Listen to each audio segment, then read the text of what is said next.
Dear student, this is the flow chart showing the functioning of human heart. As we can see in the diagram, the deoxygenated blood from throughout the body comes to right side of the heart, which is called right atrium, through vena cava, and after coming into the atrium, this deoxygenated blood goes to the ventricles, and from the ventricles this deoxygenated blood is transported to the lungs through the pulmonary artery. After oxygenation, this blood is again carried out through pulmonary veins to the left auricle, or which is called left atrium. So we can say left atrium consists of oxygenated blood. From after coming in left atrium or auricle, this oxygenated blood goes to left ventricle, and from the left ventricle it goes to aorta, and this aorta and arteries distribute this oxygenated blood to all the tissues of the human body. So in this way the blood passes two times in the heart. One side of the heart, that is right side, consists of only deoxygenated blood, and the left side consists of only oxygenated blood. Since the blood passes twice through heart, this is called double circulation, and in this way the heart acts like a pumping organ to transport blood to all the parts of the human body. Now, the next topic of the chapter is excretion in animals. Firstly, you should know what is excretion. Excretion is the process by which waste products are removed from the body. The human body has specific organs for the removal of solid, liquid, and gaseous body waste. And the main organs for excretion in humans are lungs, skin, large intestine, kidneys, anus, and urethra. In humans, excretion involves the removal of urea, sweat, and undigested food. Now, these waste are removed as solid waste generated in the body is removed as feces through the anus part of the digestive system. The respiratory waste like carbon dioxide and water vapors are carried by the blood to the lungs, and from lungs they are released outside. The sweat glands under the skin remove water, salts, urea, etc. from the blood, flowing through blood capillaries in the skin by diffusion. Then these waste are then thrown out of the body through tiny pores on the skin. But the liquid waste of the body is removed by the excretory, which is called urinary system, in the form of urine. So we can say this urinary system throws out liquid waste from the body. Now, what are the different parts of excretory system in humans? The human excretory system consists of kidneys, ureters, urinary bladder, and urethra. Kidneys are the most important organ of this system. Each kidney consists of millions of filters called nephrons. These nephrons help in filtration of blood to remove the excretory matter from the blood. Each nephron consists of a large number of coiled capillaries, which are called glomeruli. These capillaries filter the blood through their walls, and the process of filtration of blood by the walls of the kidney is called dialysis. After filtration, the undigested matter comes into the we can say next part, which is called ureter. After ureter, as we can say, the blood brings the waste products to the kidneys. The kidneys help in filtration the waste and remove the waste as urine. Now this urine passes through the ureter into the urinary bladder. Here in urinary bladder, the excretory matter is stored for some time, and but after some time we feel a urge to pass out the urine, and then the urine passes out through the urethra.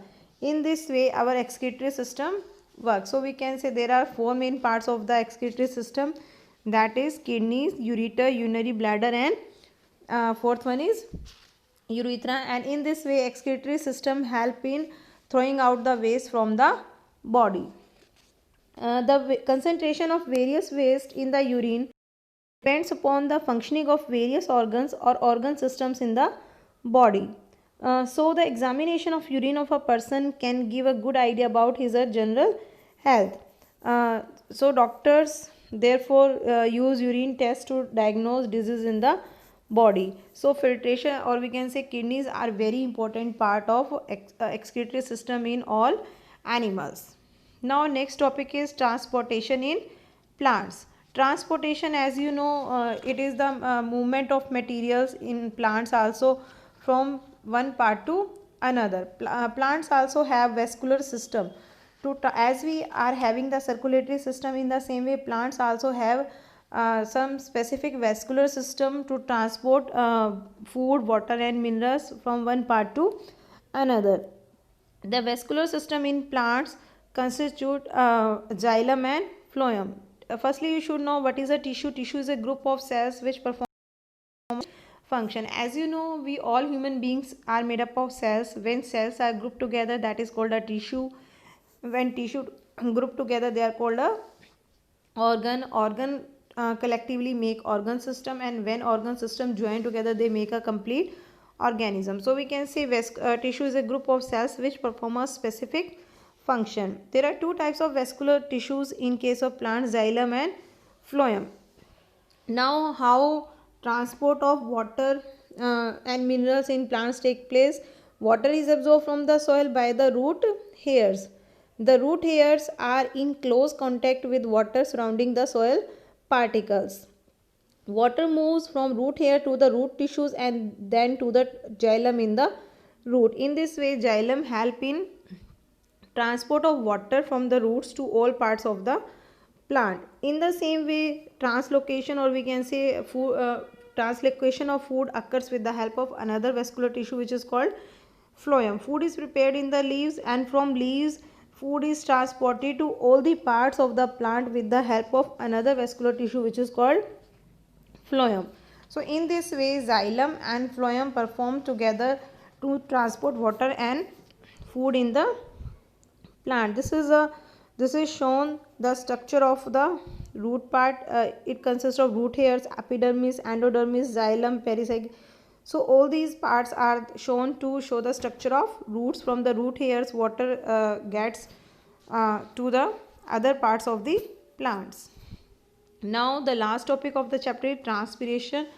Transpiration is the process by which plants give out water through the stomata in the leaves. So we can say the process of release of water from the stomata of the plants is called transpiration. Why this is essential, why it is an important process in case of plants. Number one, it produces cooling effect due to which the plants feel cool. Secondly, it also help in the movement of water from roots towards upside, because the evaporation of water from the leaves produces a suction pull which can pull water to great heights in tall trees. Now there are many factors which affect the transpiration. Number one, that is time of the day. As we know, if there will be no light, or we can say during the daytime, the rate of transpiration is high due to presence of sunlight. Due to presence of sunlight, the rate of evaporation is high.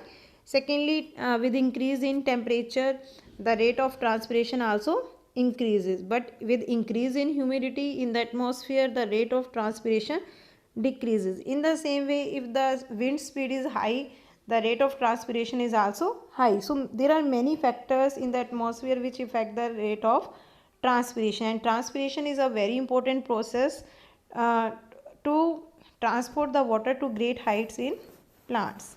Thank you.